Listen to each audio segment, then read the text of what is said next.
noches, ¿cómo les va? Una nueva jornada, jueves. ¿Saben que ni siquiera tengo bien claro en qué momento del año estamos, ni qué mes, ni nada? Perdí totalmente la noción del tiempo. Debe ser algo grave, supongo yo. Buenas noches, Robert. Vamos a esperar que se vaya llenando. Buenas noches, María Lucía. Buenas noches, Johnny. Muy buenas noches.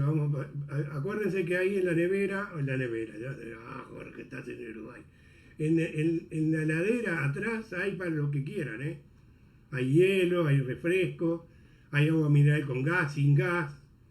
Si quiere un postrecito creo que hay también, algo para comer, no sé. El pop acaramelado no me gusta. Mariana. Marlena Falco. Buenas noches. Sandra González, buenas noches. Vamos a ir llenándose rápidamente y entramos.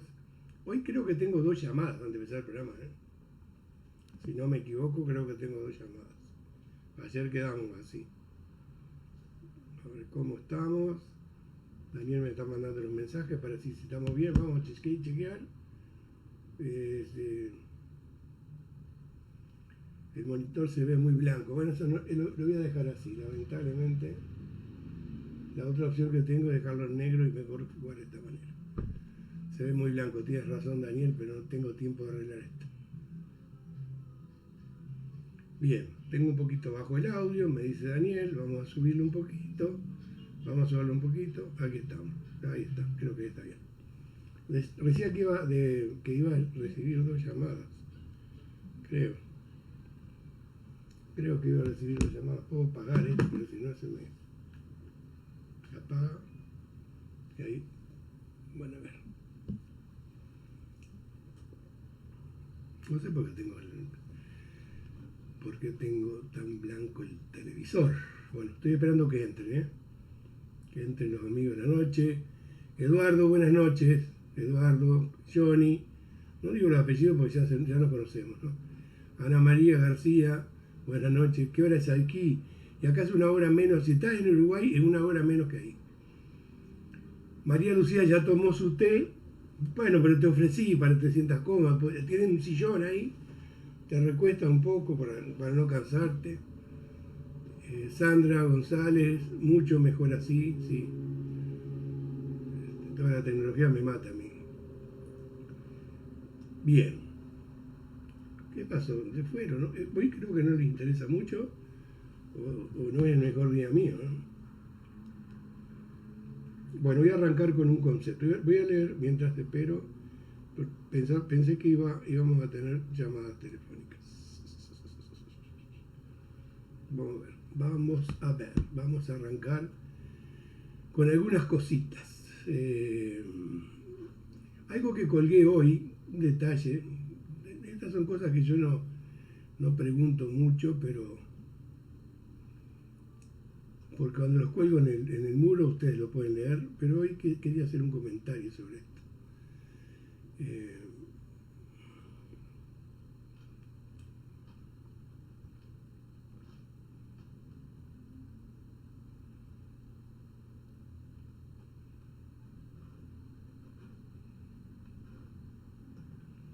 Estoy ordenándome, por eso demoro un poquito.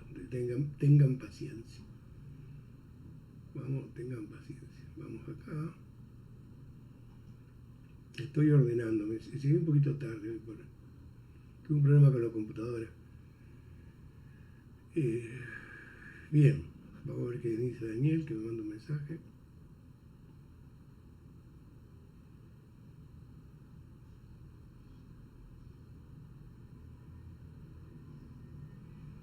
La lámpara que me da mucho blanco.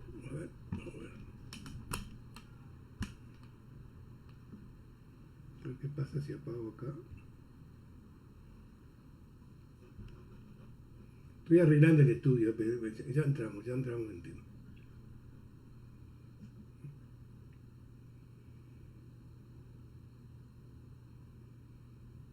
A mí me gusta así. Bueno, vamos a dejarlo cerrar la lámpara, que era la que me da mucho blanco. Voy a ver si ahora lo arreglo. Perdonen, pero hoy estoy desordenado. No se enojen conmigo. Vamos a ver cómo queda. A ver, creo que sí. Hoy estoy muy desordenado. Bien.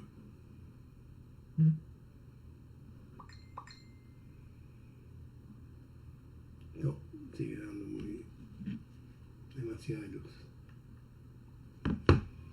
Bueno, ahora sí arranco. Ahora sí, ya se terminó la prueba. Vamos a ver lo que yo les quería leer, que apunta a la nueva normalidad. Y es tremendamente peligroso esto que está sucediendo. Yo puse en mi muro el tuit del presidente Trump de los Estados Unidos. El controversial tuit. Él todavía no se firmó la orden ejecutiva. La orden ejecutiva es un decreto. Es decir, el presidente puede ordenar un decreto, firmar un decreto, que es en este caso.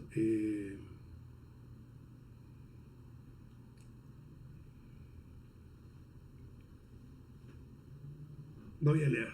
Este es el tweet que yo le puse que Trump observó en la red. Escuchen bien.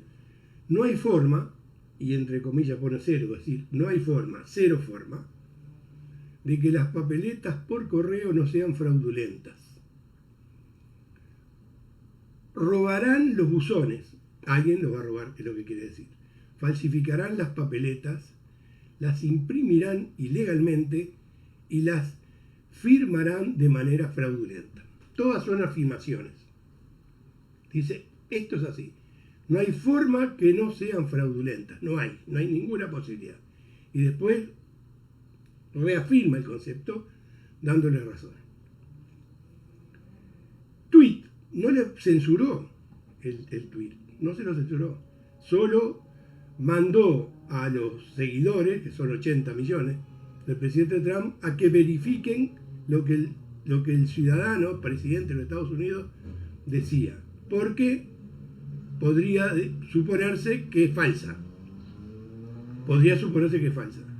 ¿Qué hizo Tweet? Recabó información. Esto lo hacen con todo, lo hace Facebook y lo hacen con las principales figuras. Tienen cuidado. Por eso llamó la atención que lo hiciera con el presidente de los Estados Unidos. A mí me lo hacen, a la bolsilluda se lo hacen, a cualquiera se lo hacen. Pero el presidente de los Estados Unidos generaba un problema, ¿no? Era un problema bastante serio. Pero Tweet, cumpliendo con lo que consideran ellos es lo que hay que hacer, derivó a la confirmación. Era como decir, nos parece que esto no es cierto. O sea, para Tweet le parecía que no era cierto que las papeletas por correo sean fraudulentas, que no está seguro de decir que robarán los buzones, falsificarán las papeletas, las imprimirán ilegalmente y las firmarán de manera fraudulenta. Se supone que el presidente de los Estados Unidos es una autoridad muy grande, pero en este país existen las divisiones de poderes.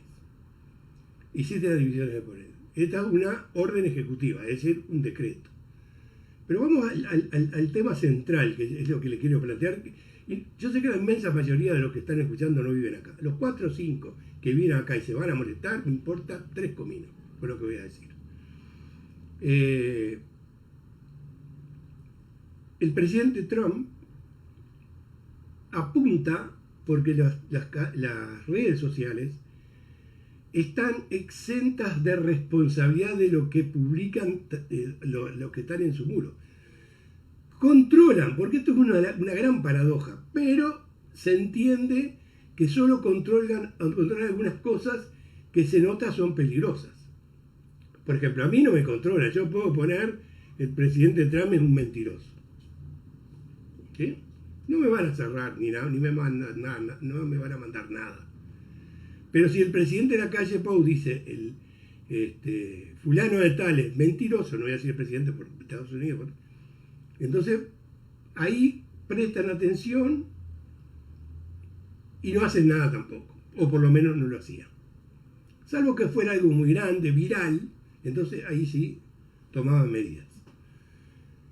Tweet lo que hizo fue derivarlo porque ellos tenían la información de CNN en inglés, no en español, por español es una pobre agencia de noticias.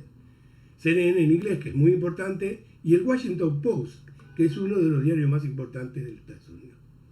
En ambos casos, como ya el presidente había hablado de esto, a raíz que el gobernador del estado de California dijo que iba a repartir las papeletas para que los votantes lo hicieran por correo, algo que se acostumbra en los Estados Unidos.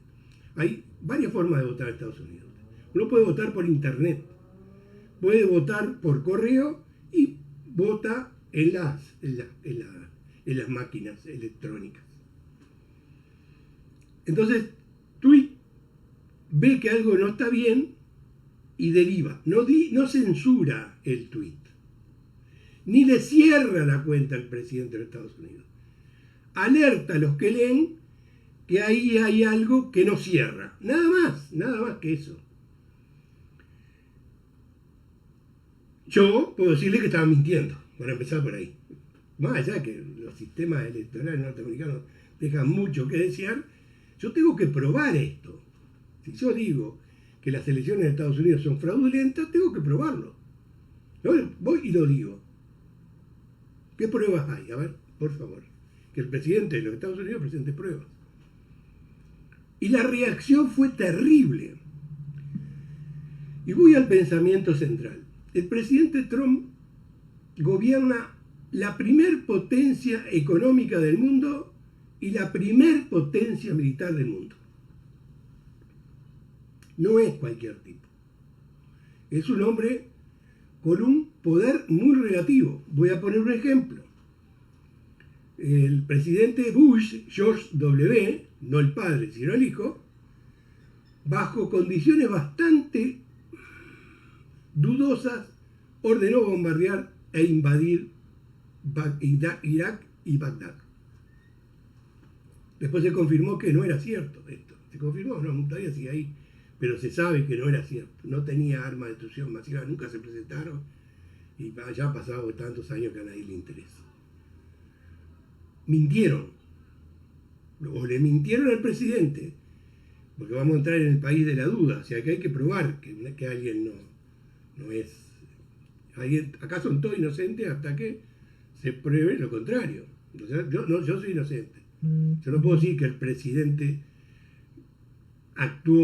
Bush actuó de por sí. El presidente Bush tenía información, supongo, en la cual le decía que pasaba esto y bueno, se tomó la decisión. Dale. Después se supo que no era cierto, pero en ese momento el presidente Bush tuvo el apoyo de casi todos los legisladores de ambos partidos y algunos que no tienen partidos que estaban ahí metidos, el apoyo del 99% del Parlamento. 99%. O sea que el Parlamento se puso detrás del presidente y apoyó lo que el presidente dijo. Ya se suponía, se decía, pero el presidente tenía información y se supone que la información que el presidente tiene es válida. Cuando un presidente de los Estados Unidos, como el presidente Trump, dice esto, que las papeletas por correo son fraudulentas, aunque él juega con las palabras, pero es lo que dice, tiene que probarlo. O decir quién o quiénes le dijeron esto. Es decir, el sistema electoral norteamericano está todo bajo lupa. Todo el sistema electoral norteamericano. En lo que ellos consideran la primer democracia del mundo. Pero no es el problema, el único problema que tiene este tuit. Tiene más problemas. Y es que el presidente no dice me equivoqué o fue un concepto relativo. No, ataca a Twitter, lo ataca y saca en cuestión de 48 horas un decreto. Todavía no salió. Un decreto, puede ser que en estos momentos esté saliendo, pero un decreto que limita la potestad que tenían las redes sociales para no hacerse responsable de las muchas cosas que pasan dentro de las redes sociales. Es decir, el Estado soy yo. Yo soy el presidente. Ya varias veces lo ha dicho.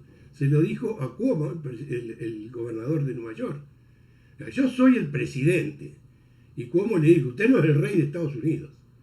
Y el presidente Trump reculó, No vayan a pensar que siguió largo. Porque podemos estar en presencia de un delito muy grave. A un presidente que se caracteriza por mentir. Acá en los Estados Unidos existe un concepto que no es real, realmente no, es un mito. Si usted miente, va a mentir siempre. Listo. No se puede mentir en Estados Unidos. ¿Usted jura que va a decir la verdad? Sí, juro y voy a decir la verdad.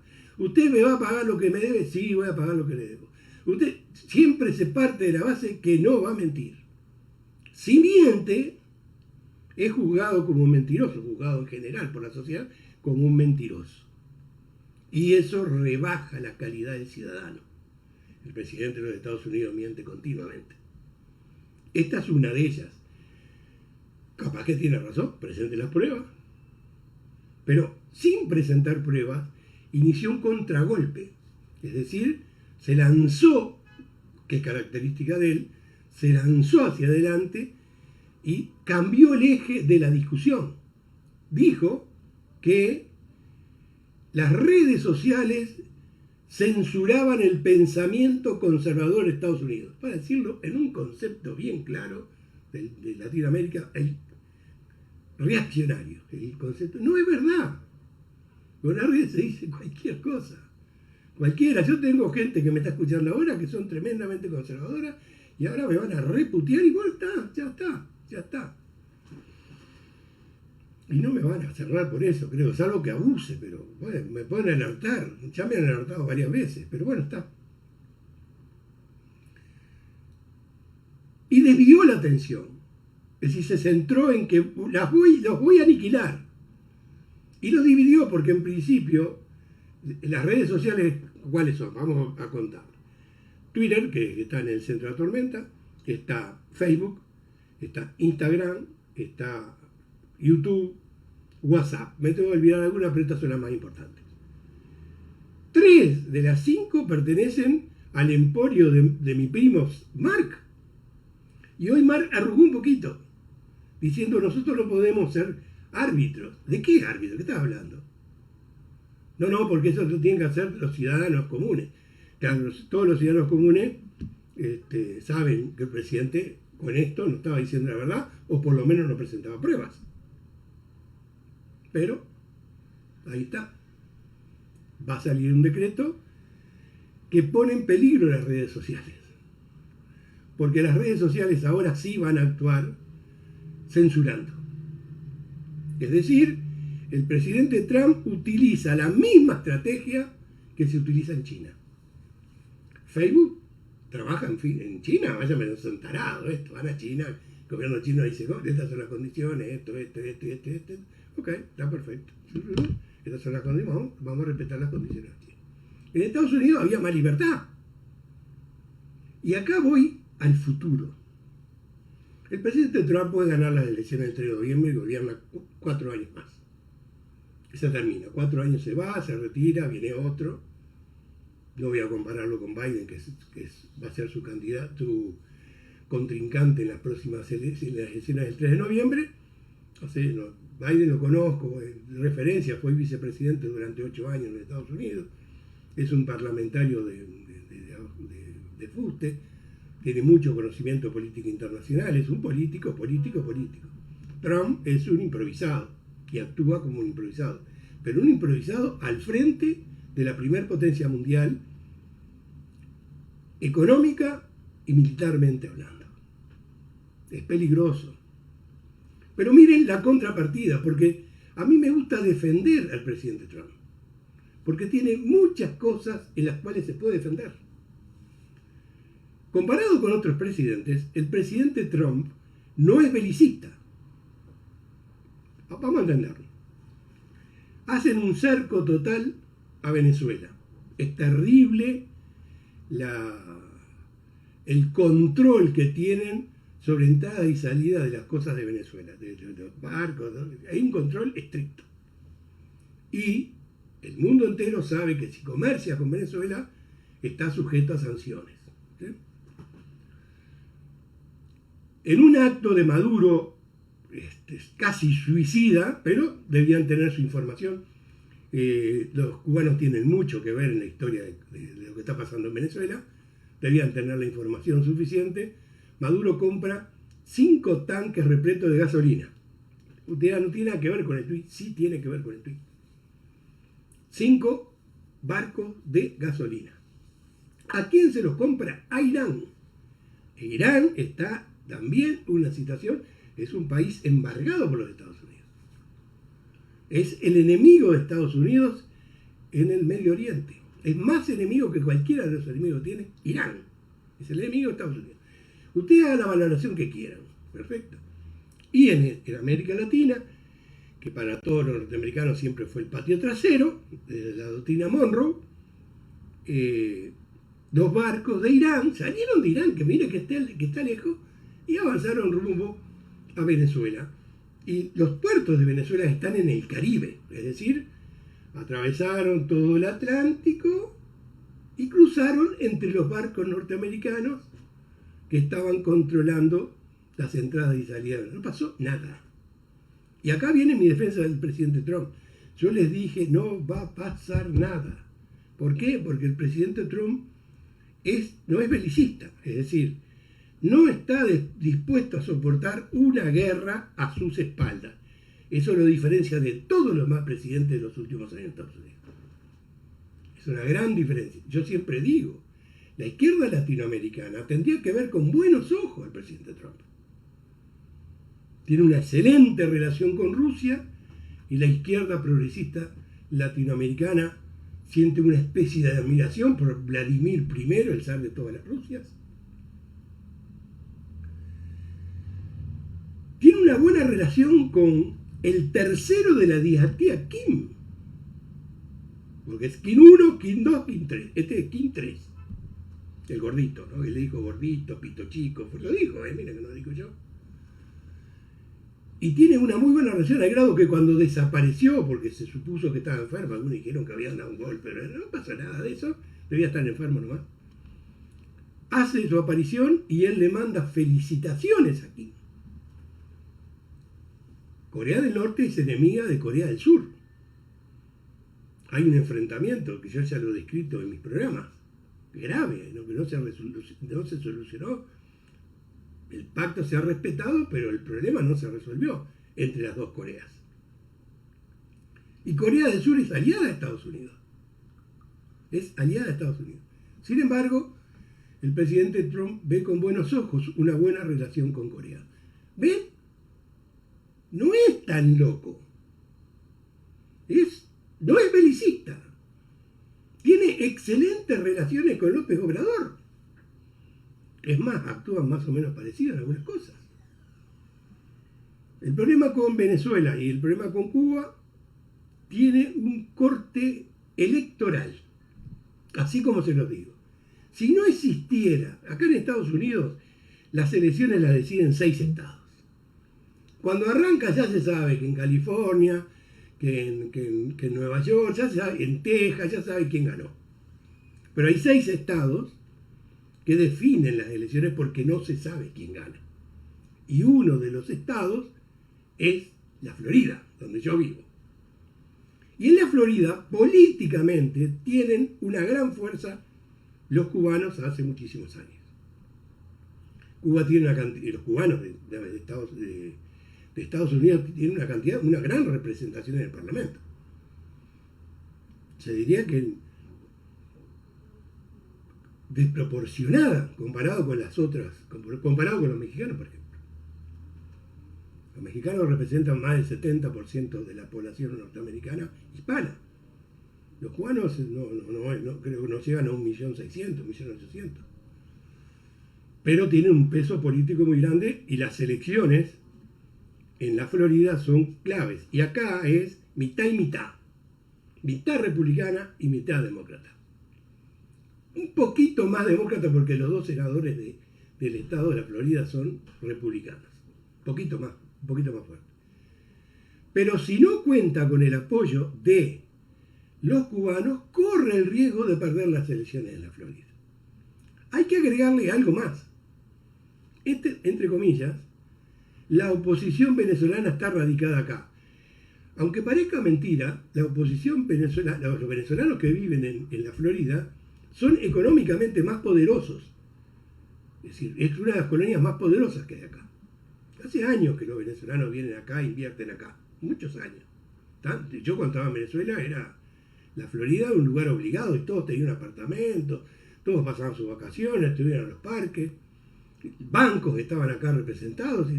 Venezuela. Cuando en el apoyo que necesitan los republicanos de la Florida, Trump no puede jugar mal.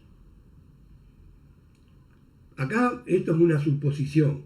Lo que voy a decir, Mark, te digo, Mark, lo siguiente. Voy a suponer, o sea, no creo, estoy elucubrando. Espero que me entiendas el español y no me hagan algo con la forma que lo estoy diciendo. Estoy elucubrando. A mí me parece, viendo cómo el presidente Trump tiene relaciones con Rusia y con Corea del Norte, dos ejemplos que son bastante claros, que en Rusia las relaciones son anteriores a que fuera presidente, porque él es un inversor, es un empresario relativamente exitoso, digo relativamente exitoso y es así, y es un empresario que tiene un peso muy importante en lo que hace al turismo. Él construye, entre otras cosas, hoteles. La apertura con Cuba pudo haberle significado para el presidente Trump la oportunidad de construir hoteles en Cuba.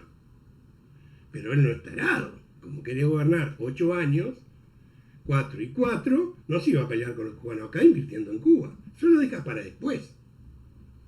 Mirá, después si se puede o no se puede. Él invierte, son negocios, listo, son negocios. Y actúa como un comerciante.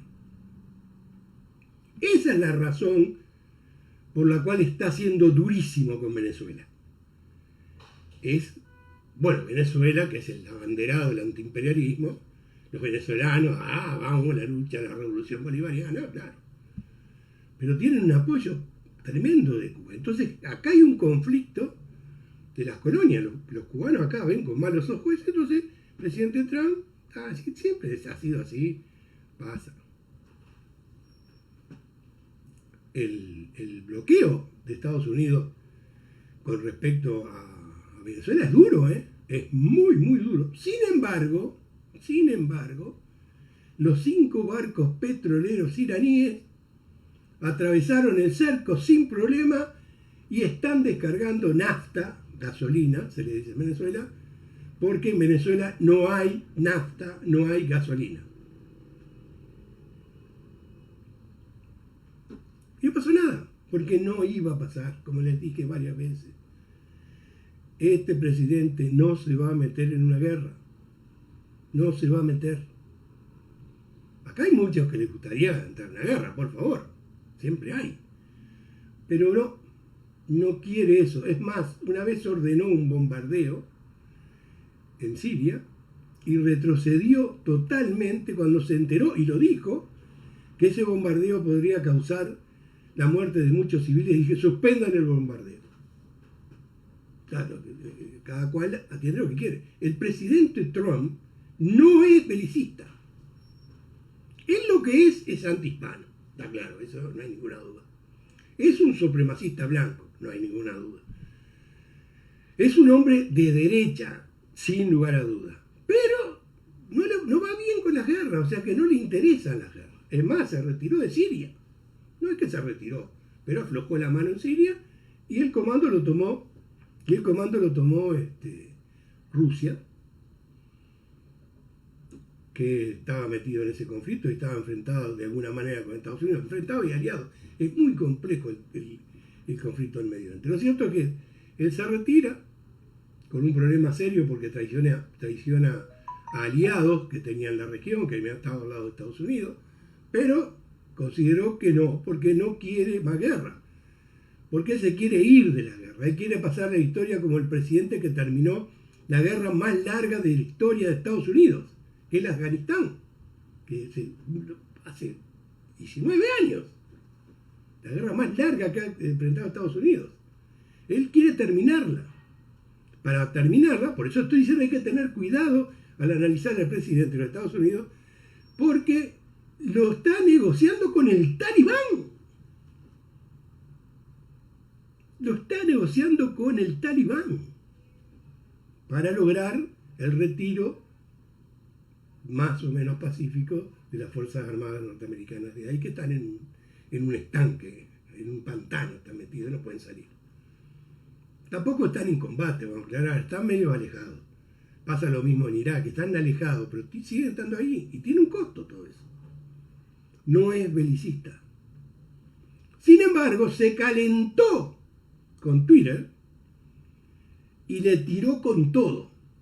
En algunas cosas se calienta, no se controla y se cree el rey de los Estados Unidos, cuando no lo es, por ahora. Y voy a ligar esto con el futuro. El presidente Trump, después de todo esto, hoy o ayer, volvió a decir que la pandemia era un regalo de los chinos. De forma irónica lo dijo, está claro, no, está bien claro. Él olvida, por ejemplo, que la guerra arancelaria, no es una guerra, es arancelaria, con China genera un conflicto impresionante en el sistema y en el orden mundial, que todavía no se ha visto bien cómo termina, y que aparte se agravó salvajemente con el coronavirus. Ese presidente de los Estados Unidos dice que esto fue un regalo de los chinos. Puede ser, yo a los chinos no les creo nada. Yo siempre digo en broma, buscadores, cuando la prensa opositora china dé alguna información, ahí voy a creer. Y entonces todos me dicen, no, pero no hay prensa. Ah, bueno, no hay prensa opositora, hay una sola prensa. Hay una sola prensa. Pero los chinos informaron en diciembre que había algo difícil de controlar. Y en enero ya se sabía. En marzo, Uruguay tomó medidas. Pero acá el primer muerto de coronavirus fue en enero. Pocos días después de conocerse esto. Y el presidente Trump dijo, no pasa nada. Como le dijeron, no fue el único. Lo dijo Bolsonaro, lo dijo López Obrador. No, acá no pasa nada, tranquilo. Han parado a que Johnson, el primer ministro de Gran Bretaña, también, más o menos lo vio así. Y había unos países que no quedaba claro cómo estaban actuando frente a la pandemia, como el caso de Suecia o de Nueva Zelanda, que parece que la controlaron bien. Y desde enero hasta acá, hasta que se dio cuenta que la cosa venía mal, trajo, entre otros, a una eminencia como es Anthony Fauci. Y Fauci dijo, le había dicho antes, mire que esto es peligroso, señor presidente, porque ocupa un cargo importante dentro de Estados Unidos que tiene que ver con estos temas. No, que no pasa nada. El presidente de Estados Unidos dijo que la droga esa la estaba tomando y por eso que no le atacaba el virus. Y hoy la Organización Mundial de la Salud y todos los científicos del mundo, ayer, salieron a decir que esto es una barbaridad. No dijeron que era una barbaridad, pero dijeron no. Lo mismo que hace Bolsonaro. No estamos... Es decir, hay un nuevo orden. Se corre el riesgo de que muchos países tomen como ejemplo a China para hacer un control de lo que está pasando ahora. Y el presidente Trump mandó un mensaje equivocado cuando atacó a Twitter. Que Twitter, por cierto, no lo censuró. Twitter se amparó con dos órganos de información muy importantes en los Estados Unidos. Pero generó un miedo y se notó en el dueño de Facebook, el que me permite hacer este programa, me permite hasta ahí nomás porque me plaga de publicidad el pedo, Instagram y WhatsApp. De las 5 grandes redes sociales, 3 pertenecen a Mark. Y Mark guaviñó, como se dice en Venezuela, es decir, actuó como una amiba. ¿Por qué? Y hay mucho dinero en juego. Y el presidente Trump sabe eso. Sabe manejar los que tienen mucho dinero, lo maneja bien, o les perdona impuestos, como hizo, para después decir que él tenía la mejor presidencia de Estados Unidos, cosa que no es cierta. Pero no importa, no es mal el punto de vista económico, pero ya empezaba a teclear, se notaba que estaba tecleando. El coronavirus salva esa discusión, pero el coronavirus no se va a ir, o sea que la crisis económica va a seguir, eso es inevitable. Después voy a hablar sobre ese tema. Y arremete contra Twitter. Es una manera de decirle a un país que se jacta de la libertad de prensa, por ejemplo, a mí no me pueden llevar preso por lo que estoy diciendo. En otros países me llevarían preso, me vendrían a buscar acá y me llevarían preso, pero acá no, porque soy periodista y estoy amparado por una enmienda a la Constitución. Puedo decir lo que estoy pensando, yo no estoy atacando, estoy diciendo que el tuit del presidente estaba diciendo algo que no era cierto. ¿Por qué dije que no era cierto? Porque no probó que era cierto. Y hay una cantidad de gente que piensa que no era cierto. Y golpea a una de las redes sociales. No es casualidad. Acá no hay casualidades. Porque lo que viene está en este sentido. Hoy estuve viendo, y acá cambio, hoy estuve viendo ahora contesto las preguntas, Nancy, ya se las contesto.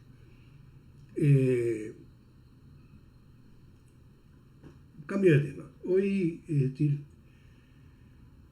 quiero hablar bien de Uruguay. Ya por ejemplo no es Mujica la figura emblemática del Uruguay. Es el Uruguay el emblemático. Ni siquiera el presidente Lacalle Pou. El encuentro entre Lacalle Pou, que fue hasta la casa del doctor Tabaré Vázquez, fue un signo, ya lo he dicho varias veces, un signo tremendamente positivo. Pero a nivel internacional quedó como que dos líderes, el gobierno y la oposición, conversaron fraternalmente. No significa que estén de acuerdo, significa que conversaron. Yo recuerdo cuando la crisis de los contras en Nicaragua tenía un problema tremendo en sus fronteras, estaba la revolución sandinista mucho antes de Daniel Ortega. Ya Daniel Ortega estaba, pero no era lo que es hoy. Nicaragua tenía un problema en las dos fronteras.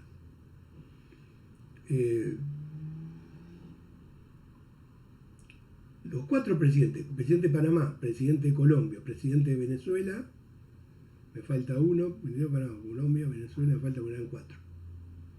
Bueno, ya me voy a acordar. Forman, creo que se llamaba un acuerdo, que era de mediar para impedir una guerra.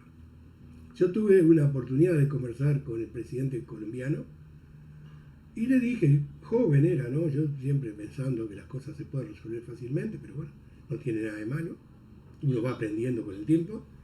Le pregunté, Belisario Bentancur era el presidente, le pregunté, señor presidente, no se logra nada en este acuerdo que están teniendo, porque sigue la guerra, sigue el cerco ese contra Nicaragua. Y él me dijo, mire periodista, le voy a decir algo, puede ser que usted esté diciendo la verdad. Pero ¿sabe una cosa? Mientras estemos conversando, la guerra no se va a extender. Y yo aprendí ese día que Belisario Bentancur me había dicho algo correcto. Y ahora lo traslado al Uruguay, y en medio de son grupos pequeños, muy pequeños, tanto de un lado como del otro, porque no son solamente entre el frente. Los partidos tradicionales tienen sus muchachitos también, no son ninguno tan turrones. Pero los dos líderes conversan. Y el que conversen los dos líderes permite suponer que vamos a transitar un camino con cierta tranquilidad. Cuando todos sabemos que lo que está presente ya es muy, pero muy duro. ¿Cuál es la buena noticia? La buena noticia es que uno expresidente y el otro presidente, no se reunió con Mujica. No se reunió con, bueno, con Danilo Stori, se reunió con Tabaré Vázquez. Creo que dijo yo, para hablar con alguien, tengo que hablar con Tabaré Vázquez, y fue justo. Yo creo que Mujica estaría más avanzado que Tabaré Vázquez en esto, porque Mujica lo llaman a conversar y está de acuerdo con todo, y después dice todo lo contrario, porque es normal en él. Pero Tabaré Vázquez quedó embretado en que tiene que ser el líder del Frente Amplio. Porque en este momento se necesitan líderes, no chambones. Y esto lo tiene claro el presidente, que sabe que tiene el 29% de los votos, que tiene una alianza con el Cabildo Abierto y con el Partido Colorado que no asegura estabilidad absoluta. Si logra abrir un frente de conversación, no de acuerdo, con el Frente Amplio, tiene toda la gama ideológica del país con posibilidad de conversar. Y eso es bueno. Voy a lo que dijo Belisario Betancur. Y Uruguay es noticia en todos los medios. Yo, a veces me dicen, che, Jorge, amigos, ¿no? Amigos que no son uruguayos, me dicen, che, Jorge, me equivoqué ahí, pero me dicen, Jorge, ¿qué pasa en el Uruguay? Ustedes no decían que este presidente era un desastre, que esta era la extrema derecha, que se venía el fascismo. Yo nunca dije eso. No, pero cada cual que piensa como quiera. Yo nunca vi al presidente de la calle como fascista. Pero usted sabe que en la red había un grupito que ya le tiraban. ¿Cómo le tiraban también de la derecha a nosotros? Vean que no, son los angelitos los que están de este lado, del lado del presidente. Pero el presidente actuó con criterio. Y de alguna manera embretó al doctor Tabaré Vázquez, porque el doctor Tabaré Vázquez, lo voy a decir honestamente, no aparece como un líder del frente. Un líder que el Frente Amplio necesita en este momento. Hay dos opciones. O el líder es el doctor Tabaré Vázquez o el líder es Mujica. Uno se necesita. Los que vienen detrás son pichones todavía. Le falta... Que esa es la gran ventaja del doctor Lacalle, que a los 45 años él se transforma en líder del Partido Nacional. El doctor Tabaré Vázquez y Mujica ya está jubilado, de hecho. Pero no hay nadie. Ustedes me van a tirar nombre, Orsi, el Pacha, sí hay una cantidad ahí en el lote, todos ciclistas que van en el pelotón, pero líderes todavía no. Mujica sí es líder. Él elige al doctor Tabaré Vázquez. Hay una razón por la cual elige.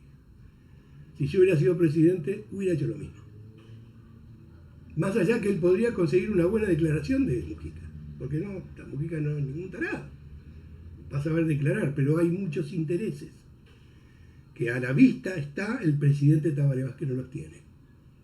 Y es el momento que sea el líder del Frente Amplio.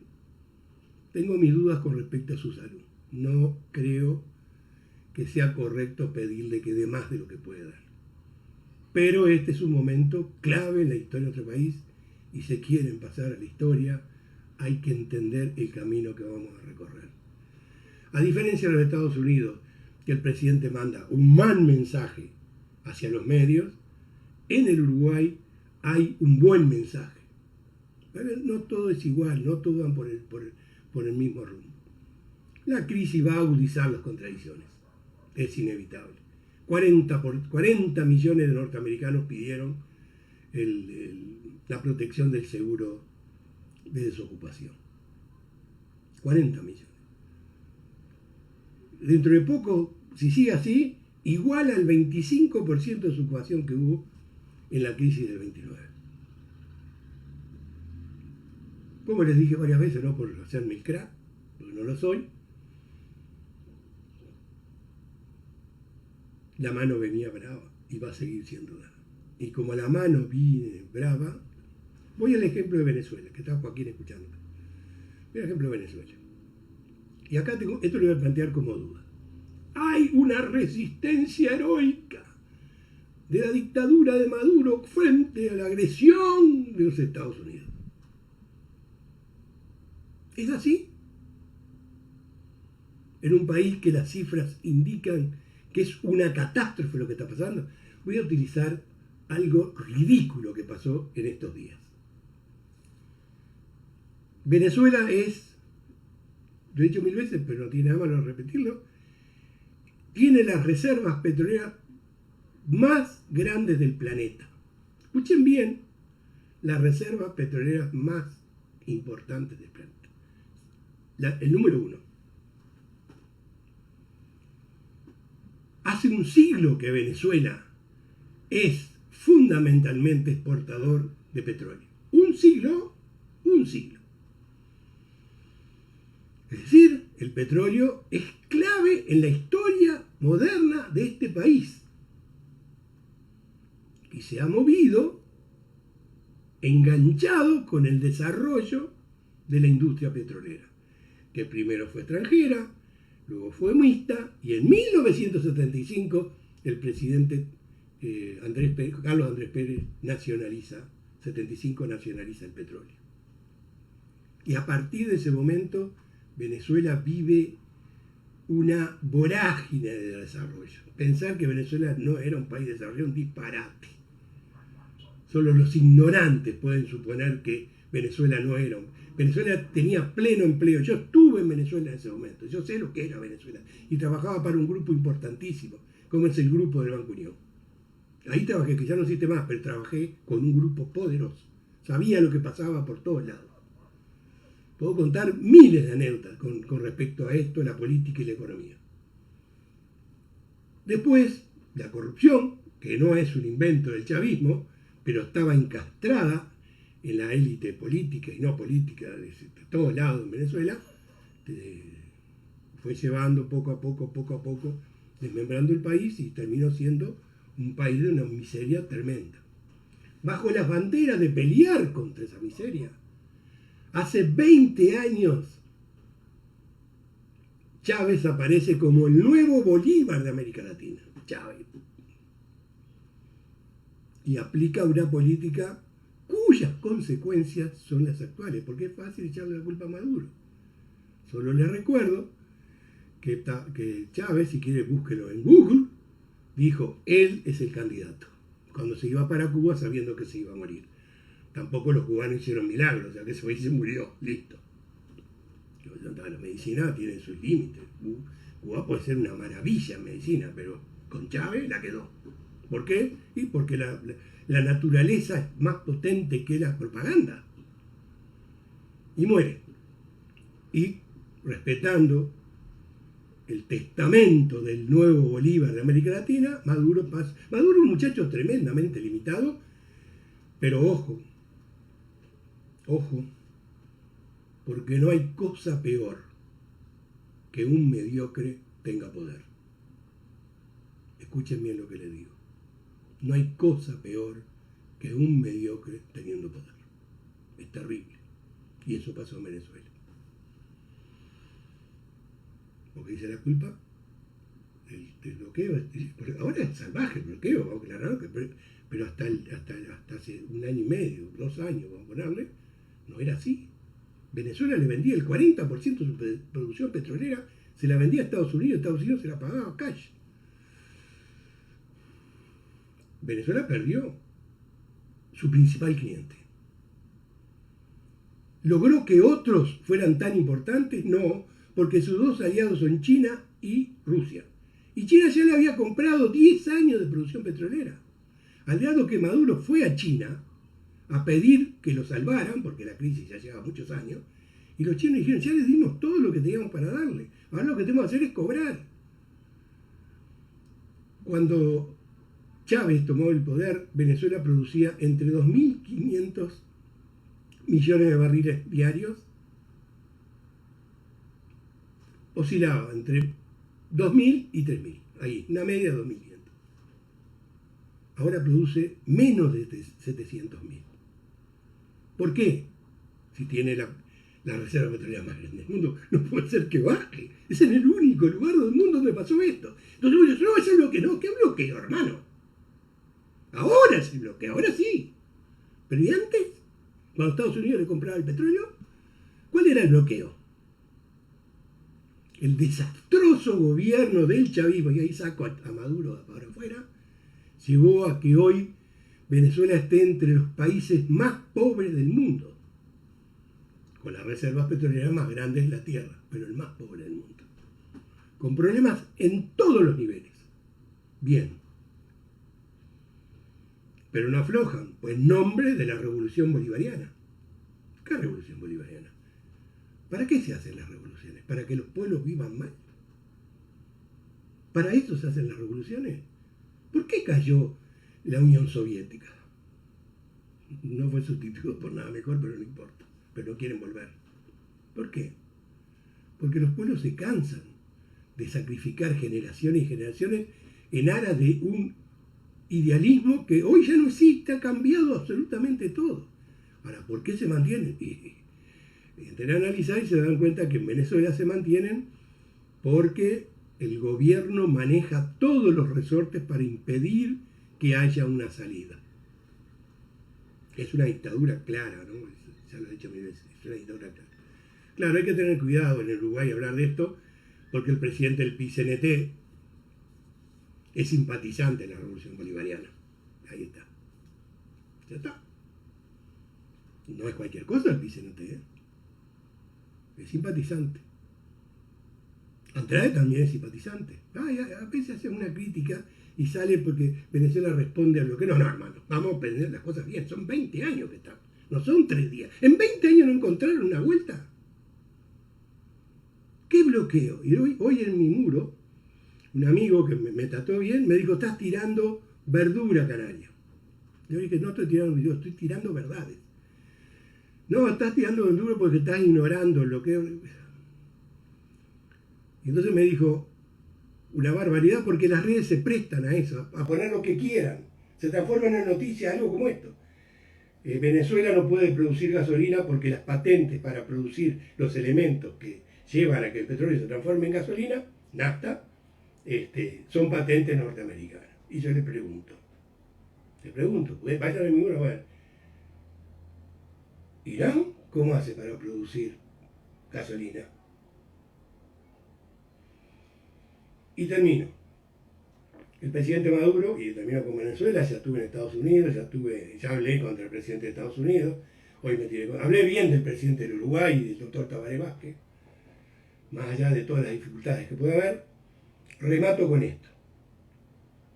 El presidente de Venezuela dijo que la gasolina que llega, que da para un mes y medio, puede dar para más si se raciona, tendrá que pagarse a precio en dólares. No dijo $100, aunque voy a decirle que hoy por hoy la moneda que funciona en Venezuela es el dólar. O sea, la economía venezolana hizo lo mismo que hizo Caballo en Argentina, dolarizó. O lo mismo que hace Panamá, dolarizó. O lo mismo que se intentó hacer en Ecuador, dolarizó. La revolución bolivariana tiene como moneda de cambio el dólar. Para los que no acceden al dólar es dramática la situación de Venezuela. Y dice, hay que pagarlo en precio en dólares, es un aumento del precio de la gasolina salvaje, porque, vamos a ser sinceros, hasta ahora el chavismo regalaba la gasolina. Así como lo escuchan, la regala. La regala. Es decir, el precio de la gasolina es irrisorio, era hasta ahora. Y argumenta, el presidente Maduro, el dictador Maduro argumenta, ¿por qué lo pagamos en dólares? A ver, ¿cómo? Sí, nadie se fija en estos detalles. Porque nosotros pagamos la nafta, gasolina, en dólares. ¿Cómo? No era un acto solidario de Irán. Resulta que la pagaron. Y en dólares. Que no sobran, porque el bloqueo es grande. Cosas de la política internacional a la cual le dedico gran parte de mi trabajo. Bueno, vamos a ver. No tuve ninguna llamada, porque había dicho que me llamaran. A ver cuánto tenemos. Hay bastante gente. Sandra. Lourdes, buenas noches. Roberto, dígame cómo lo llamo. ¿Cuándo lo llamo? Cuando quieras. Puedes llamarme ahora. Estaba esperando que me llamaran. Arranqué tarde esperando que me llamaran. Ana María García Lanza. Es en vivo, sí, este programa ahora es vivo, después es grabado. Es decir, termina el programa y después Facebook lo repite grabado. Bueno, grabado, sí, redundancia mía. Graciela Mesías, mi coterránea, hola. Ana María García Lanza. Y es muy bueno el servicio de correo de Estados Unidos. Dice que es un orgullo el correo de Estados Unidos. Se sienten orgullosos. El éxito de Amazon es la capacidad de distribuir a la altura que tiene una agencia de correos. Amazon, entre otras cosas, ¿no? Porque tiene muchas más cosas, ¿no? Coco, buenas noches. Coco manda ahí, en el sur de la Florida. Margarita Peláez, hola, hola Margarita, qué alegría verte por ahí. No sé si ya habías entrado, bueno, por ahora te saludo. ¿Estás en Rivera, Margarita? Nancy Rivara, hola, buenas noches. Hace rato que pasa. Nubia Noemí Rodríguez, estoy aquí, gracias por estar. Ahí me está llamando. Ahí me está llamando. Hola, ¿quién habla? Dime quién habla. Sí. Robert, ahí está Robert. ¿Esta es foto tuya, Robert? ¿Esta es tu foto? La que veo acá en el... Ok. Bien, no, porque Ahí está, esa es mi foto. te iba a pedir, Robert, pero ya es tarde. Yo quería que me llamaras antes. Lo dije al principio del programa. No, yo estaba esperando que termine. Claro, pero No, usted me puede interrumpir. Usted me puede interrumpir cuando quiera. Aparte me alargué, no sé. Cuando quiera me puede interrumpir. No. Déjame terminar con los saludos Bueno. y ya te escucho. Ya estás en línea. Sí. Bueno, Nubia, Gregorio Vidal me saluda. Isabel Ferrer, buenas noches. Eduardo Geimoná, que creo que el bienestar económico que logró Trump puede más que los comentarios dudosos que hace. Vamos a ver ahora. Jorge Rizzo, salud tocayo. Eduardo Aguerre, un placer escucharte y lo personal desde el centro de Uruguay. Aprendo mucho. Esto es mi opinión, ojo, no necesariamente la verdad. Lourdes Set, lo que está muy bueno también es escuchar a los análisis políticos de alguien que viene a Estados Unidos y trata de ser objetivo. Joaquín Caraval está en Venezuela, ya participó en mi programa, está ahí. Jairo Caballero de Roche, un abrazo. Glenda Barqui, hola Jorge, se aprende con muchas gracias, se aprende. No soy maestro, pero bueno. Laura Elena, hola. Nancy Rivara. Esta es una buena pregunta, Nancy. Venezuela, pero la voy a contestar después de hablar con Robert. ¿Venezuela tenía su refinadora en Estados Unidos y se la confiscaron? ¿Es así? No, pero sí. Después te explico cómo. No, pero sí. Se llama Citgo, que es la distribuidora de gasolina, nafta, más importante de Estados Unidos, aunque ahora ha caído. Gladys Santini de Tacuarembó, un abrazo. Gladysita. Ana María García Lanza, ¿pone en duda la democracia de su país? No creo, porque hay instancia. El presidente puede hacer un decreto, está el Parlamento y está el Poder Judicial. Ya lo dije. Sergio Edmundo, saludos de Melo, Cerro Largo.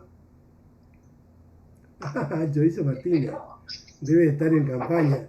¿Está en campaña Martínez? El Chorizo Martínez, si lo conocemos. Gran amigo. Jorge Lamana, opiniones válidas y respetables. Frío en Rocha. Lourdes Picherno, Carolina Cose puede ser líder. De los tres es la que menos le veo oportunidad, pero bueno, son opiniones, ¿no? Carolina, Villar recién entra, Martínez perdió las elecciones, bueno, puede ser. En algún momento los dos grandes líderes se van a retirar del todo. Yo quiero que tengan larga vida los dos, aclaro, por las dudas, le tengo simpatía y afecto a los dos. No quiero que me hace sentir mal que el presidente Tabaré Vázquez pueda estar enfermo. Enilda, me dice lo demás no existe, no me acuerdo porque lo dijiste, este es el tema. Me dice Ana María García Lanza, Lourdes. Eso mismo iba a decir, yo a Tabaré lo vi muy mal. Yo no lo vi bien. Yo quiero lo mejor para Tabaré, lo mejor para Mujica, claro, por las dudas. Ana María García Lanza, problema que resolverán los venezolanos. Está bien lo que dices tú, Ana María. Robert, no voy a alargar. Ese tema lo tratamos mañana. Llama mañana y lo hablamos. ¿Viste el que no va a ser resuelto solo por los venezolanos? Ana María García Lanza, no estoy de acuerdo con la intervención norteamericana en Venezuela, para que no haya duda, todos aquellos que juzgan mis críticas como que estoy al servicio de nadie. Ana María García Lanza, Ecuador, Panamá. Yo me acuerdo, buen análisis, Jorge, un abrazo, me dice Julito de un colega, un amigo. Johnny, ahora, ¿no le parece que la reunión de la calle Vázquez se dio en el ámbito que estamos en un momento crítico? Si fuera en otro momento, dudo. Está bien, Johnny, puede dudar todo lo que quiera, pero se hizo la reunión en un momento duro. Está, es lo que vale. Listo, me parece bien. Es mi opinión, mira que tú puedes dudar, Johnny, todo lo que quieras. Bien, Robert, terminé. Te doy la palabra. Bueno, no, yo quería hablar un poco de Brasil, ¿no? Porque veo que a veces en los comentarios y algunas cosas la gente como que está un poco perdida. No sé si es por el idioma o, o por qué. Hablando de la pandemia acá en Brasil, realmente el caso de Bolsonaro es lamentable, pero por suerte no está en manos de Bolsonaro las decisiones de cómo se maneja la pandemia, por suerte, porque si hubiera sido el Estado federal el que hubiera tomado las decisiones, estaríamos mucho, pero muchísimo peor. Sería el desastre más grande que podría haber existido. Perdón, Robert, Acá, ¿dónde estás tú? ¿Dónde estás tú, Robert? yo estoy en Río Grande do Sul, en Santana Livramento. Ah, ok, sí, está bien, perfecto. Estás en el lugar clave de Uruguay en este momento, ¿no? Ahí está. Entonces, para aclarar, ¿no?, el tema de Bolsonaro, ¿no?, que digo, sí, el ministerio ayuda, da todo lo que es infraestructura y todo eso, pero las decisiones de cómo se maneja está en manos de los gobernadores y en manos de los prefectos, serían los intendentes, ¿no? Uh-huh. Eso lo aseguró el Supremo Tribunal Federal, que es la Suprema Corte de Justicia, viene a ser, que decidió que los que tienen la decisión de eso, de manejar el tema de la pandemia, son los gobernadores y los prefectos.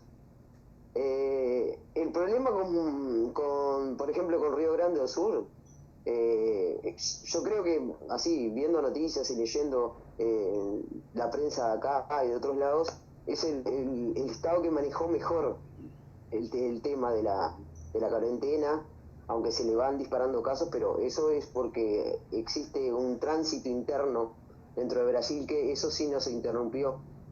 Acá se puede viajar entre estados, por ejemplo. Entonces, pero acá está el gobernador Leites, que la verdad que ha manejado muy bien, ha subido la cantidad de leitos, que se les llaman camas de CTI, ¿no? Y ahora, hace unos 10 días atrás, hizo una propuesta muy importante que se llama distanciamiento controlado. Dividió el Estado en 20 partes y cada parte se controla a través de los índices, de la cantidad de camas ocupadas, de la cantidad de enfermos diagnosticados. Entonces se le pone un color, vamos a decir, acá le dicen banderas, una bandera de cada color. Amarillo es el más bajo, después viene naranja, después viene rojo, después viene negro. Entonces, decreta vamos a decir, el isolamiento, sería el distanciamiento social más fuerte en la bandera negra, vamos a decir, y el más suave, vamos a decir, en la bandera amarilla. ¿Tá? Esto ya lo está adoptando otros estados, como San Pablo, por ejemplo, en otra modalidad, pero en el mismo estado. Y quería aclarar eso de Brasil, que por suerte los que están decidiendo las cosas acá son los gobernadores y no son. En cuanto a lo político, me gustaría comentar que en Brasil hoy existen, vamos a decir, 3 grupos bien definidos. No, la izquierda, que está muy quieta, el PT y eso, que está muy quieto, muy callado, aunque Lula, vamos a decir, ha hecho varias conferencias, se ha hablado de algunas cosas, pero está como muy detenida. Luego, la gente que le apoya a Bolsonaro, que hoy justo Datafolia sacó vamos a hacer una encuesta donde ya está perdiendo casi todo el apoyo que tenía, Bolsonaro. Y el grupo de centro que se llama, acá le dicen centrón, vamos a decir, no es ni izquierda ni derecha, son que son el gobernador de San Pablo y el gobernador de Río de Janeiro. Doria en San Pablo y Bitzel se llama el de Río de Janeiro. Que, vamos a decir, en las elecciones del año pasado, cuando gana Bolsonaro, eran todos juntos en contra del PT, ¿no? Y hoy en día son enemigos íntimos. Tanto que los insultos que se dan cada uno de ellos en televisiones, nunca he visto, no lo he visto en ningún otro lado, en ninguna otra comunidad política, vamos a decir, de otro país. Es increíble. ¿Algo para decir?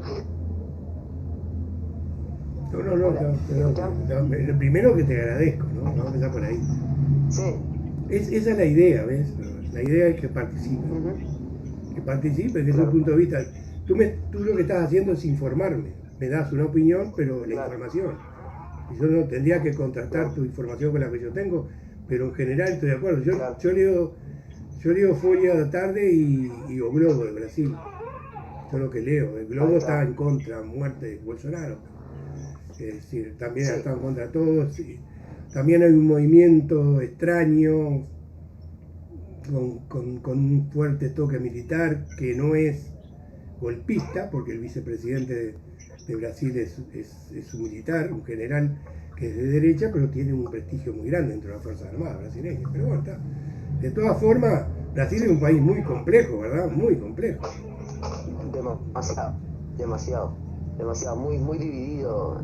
Acá, por ejemplo, para compararlo con el Parlamento uruguayo, acá hay 4 o 5 fuerzas, pero en Brasil hay 60 de diferentes partidos, 60 partidos diferentes, entonces es impresionante, sí, ¿no?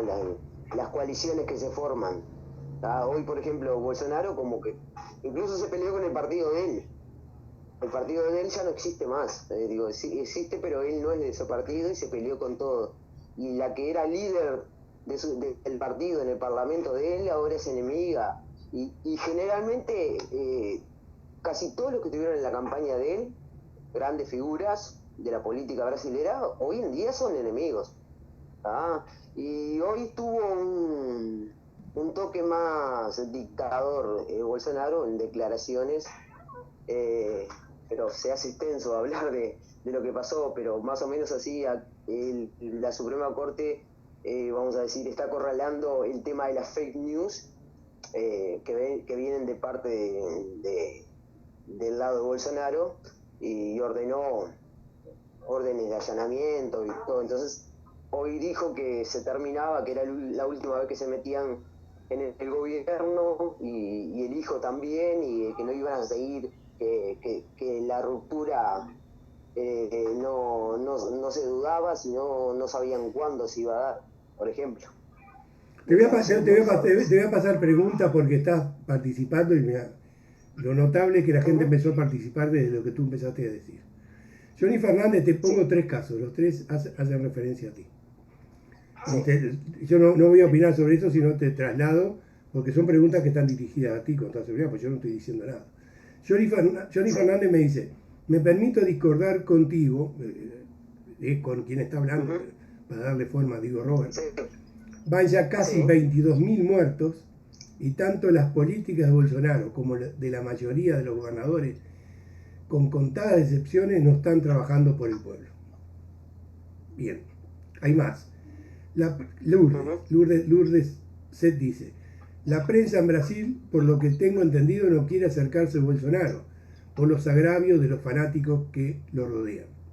Y Ana María García Lanza me dice: se allanan domicilios, están en juego denuncias muy fuertes, que eso es lo que acaba de decir tú, ¿no?, de la justicia, y entró a tallar Fernando Henrique Cardoso, es presidente de Brasil, ¿no? Y Johnny agrega: el Parlamento brasileño tiene un poder muy importante y lo tienen atado de pies y manos al gobierno. Dice Johnny, Y a Ana María le preocupa la acción conjunta en la frontera donde estás tú. Te traslado y te escucho. Va dirigida a ti todo. Claro. Sí, sí. No, digo, hoy en día Bolsonaro está, vamos a decir, sin apoyo político. Hoy en día creo que se ha mantenido porque tiene 30 pedidos de impeachment y no han pasado porque creo que están muy cerca los militares, ¿no? Y lo del coronavirus también ha influido para que el presidente de los diputados, que se llama Maya, no haya puesto en la mesa el impeachment. Sí, tiene razón Johnny, por ejemplo, de que hay estados como Marañón o, por ejemplo, yo que sé, Pernambuco, donde ya el sistema de salud es horrible. Estamos hablando de que hay ciudades que no tienen respiradores, por ejemplo, ¿no? Entonces, cuando llega el virus, los casos se disparan y no tienen forma no tienen estructura. San Pablo es donde se ha dado más muertes y más infectados, pero eso también yo creo que fue primero por la influencia que, vamos a decir, la derecha estaba muy presente en San Pablo. La opinión de Bolsonaro y la forma ya que habló de la gripecina y de que no era nada y de que no tenían que hacer el distanciamiento social, influyó en que todo el mundo anduviera en la calle y todo el mundo. Entonces, con casi 20 millones de personas en un espacio como San Pablo, vamos a decir, el coronavirus está en todos lados. Ahora está controlado mismo en la capital de San Pablo, pero se está yendo hacia el interior de San Pablo. Eso es un problema.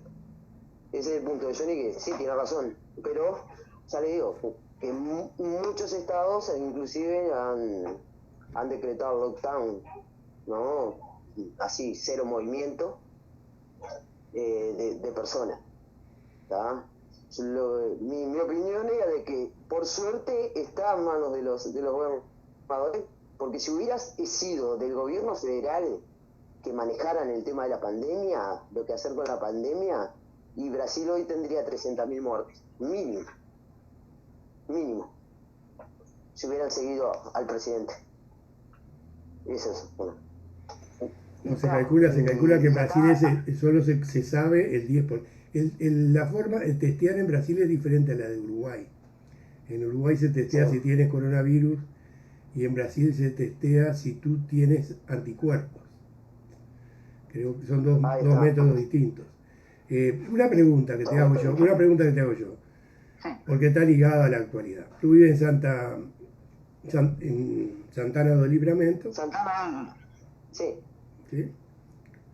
Yo siempre vi a Santana y Rivera como una sola ciudad. Es una sola ciudad. Sí, yo cuando iba a Rivera me quedaba en Santana y comía en Santana y después hacía las cosas que tenía que hacer en Rivera. En una época que favorecía. No existe una división territorial, acá es una ciudad sola. Exactamente, yo sé que es una sola ciudad. Pero es el foco del brote de coronavirus en el Uruguay.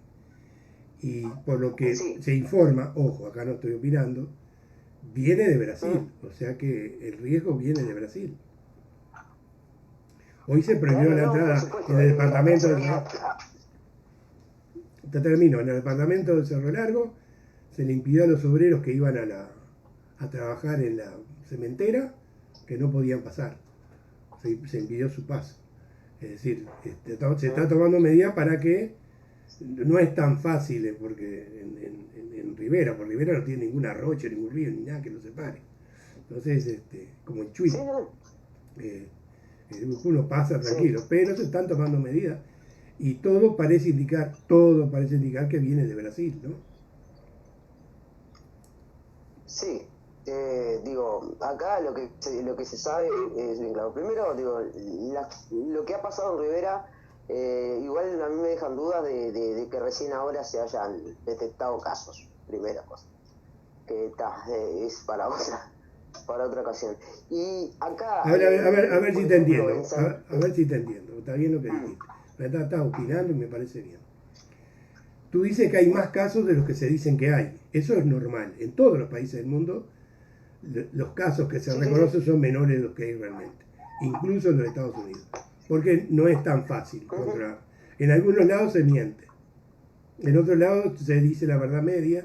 Y en otros lados no se dice toda la verdad porque no se tiene toda la información. La verdad, en cuanto a los casos reales, es complicado en todo el mundo. No solo en Brasil o en Uruguay, lo que sea. Pero tú dices que hay más en Uruguay, o sea que también hay un foco de uruguayos No, enfermos con coronavirus. No, lo que yo digo es que, por ejemplo, para darte una idea, como es una ciudad sola, en el lado de Santana del Libramento había 30 casos y en el lado de Rivera había 0 casos, ¿no? Uh-huh. Y de un momento a otro hubo un foco. No sé cómo es la forma que empezaron los test en Rivera, ¿está? Y me parece sospechoso, habiendo 30 casos dentro de una casi misma ciudad, que no haya ninguno del otro lado. Está bien el Porque si razonamiento. tú vas a venir a Rivera, sabes que todo el mundo va y viene, es una cosa sola, es una ciudad sola. Está bien el Después, razonamiento.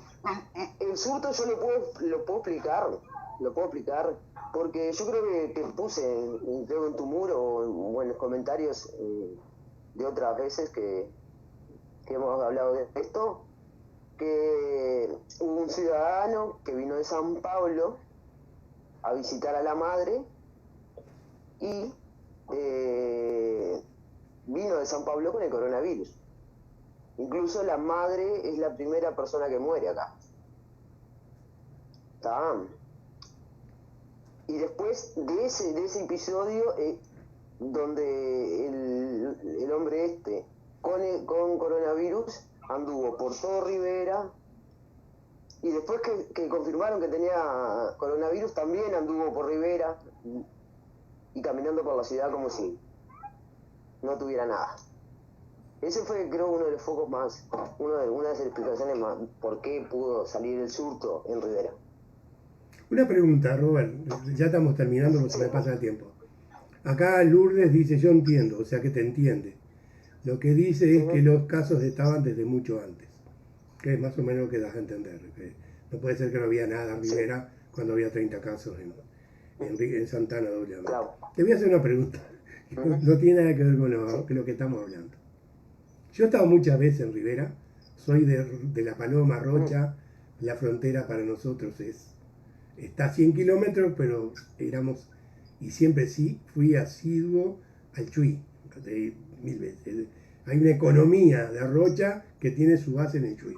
Y yo formaba parte de esa economía. De alguna manera u otra formaba parte. Y bueno, en Rocha, en el Chuy, en el comienzo, hace muchos años, cuando yo era chiquito, o sea, hace como un siglo,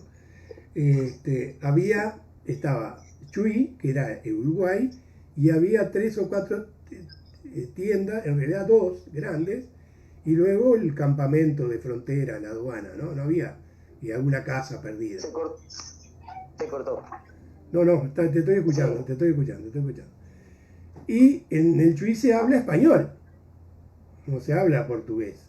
Sí. No se habla portugués, se habla español. Ahora ha ido cambiando porque la ciudad de Chuy creció a soldados brasileños. Y acá va lo que yo te iba a hacer notar. En Rivera, cuando aparece en Rivera, alguien que es de Rivera, nosotros enseguida nos damos cuenta que es de Rivera, al hablar. Claro. Pero tú no hablas como de Rivera, y hablas el español perfectamente porque yo bien. Soy de Montevideo. Ah, está. Porque yo soy de Montevideo. Directamente. Te agarré.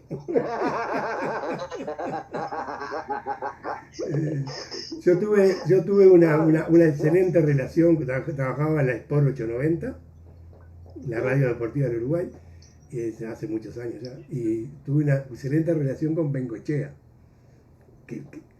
Bengoechea de Rivera. Entonces, siempre los montevideanos le toman el pelo a los acentos que tenemos en Uruguay. Y un acento clásico Sí, es el de Rivera, sin lugar a dudas. El otro es de los rochenses.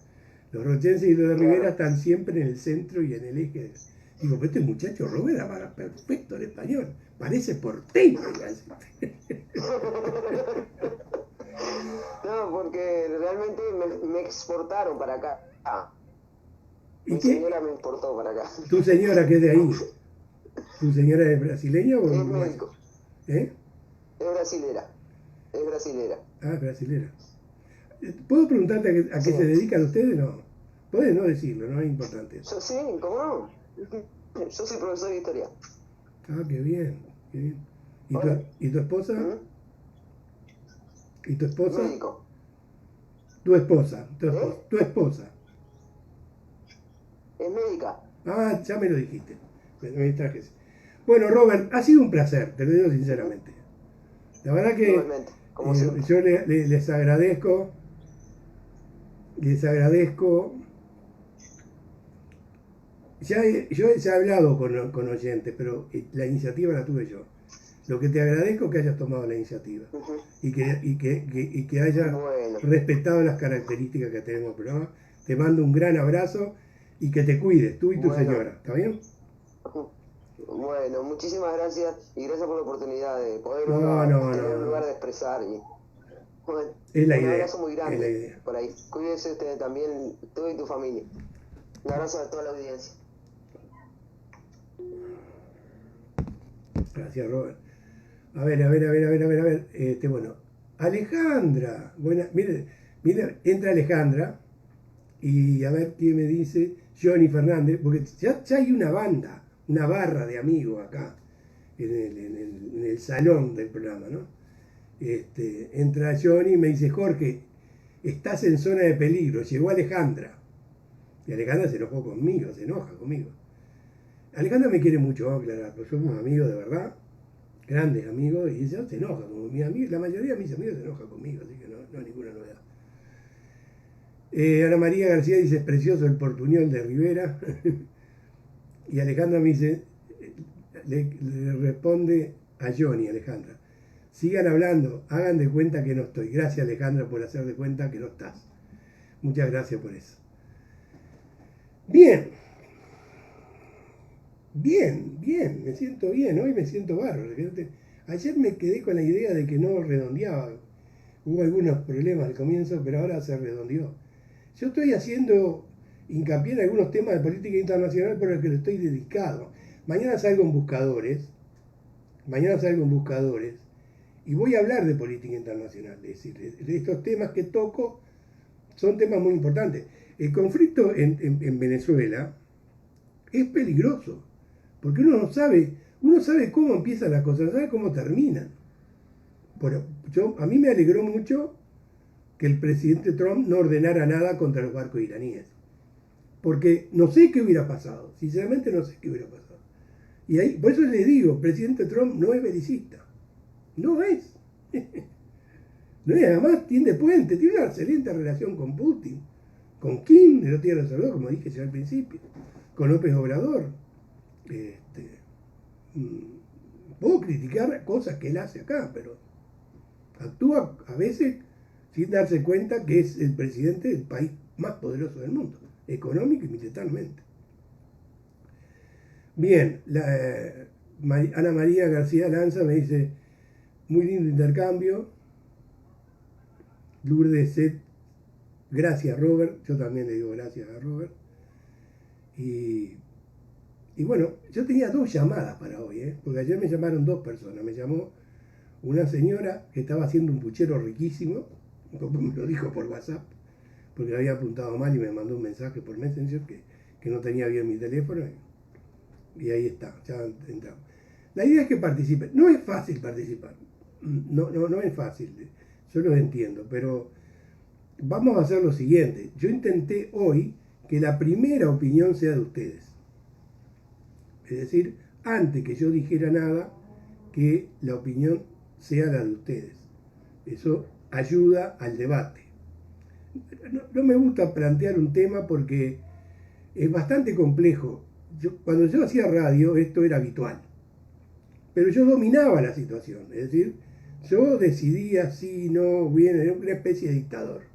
Opinaban todos los sectores, tengo pruebas de que yo todo, había libertad de expresión, pero había un control para que no se saliera del cauce de la discusión. Yo acá no puedo, no puedo. Es decir, ustedes entran, yo no sé quién es, Robert, vi la foto, ni siquiera sabía que me llamaba Santa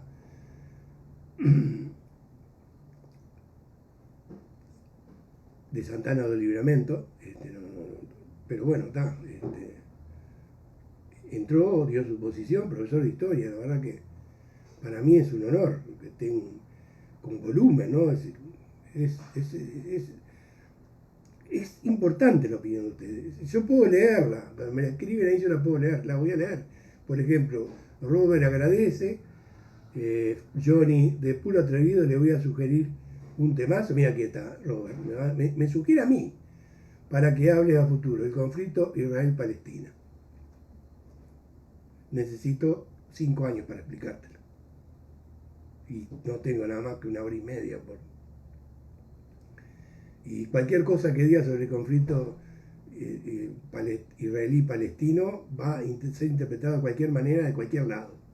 Prefiero no opinar sobre eso, aunque te digo, te voy a hacer bien claro, para que no haya duda.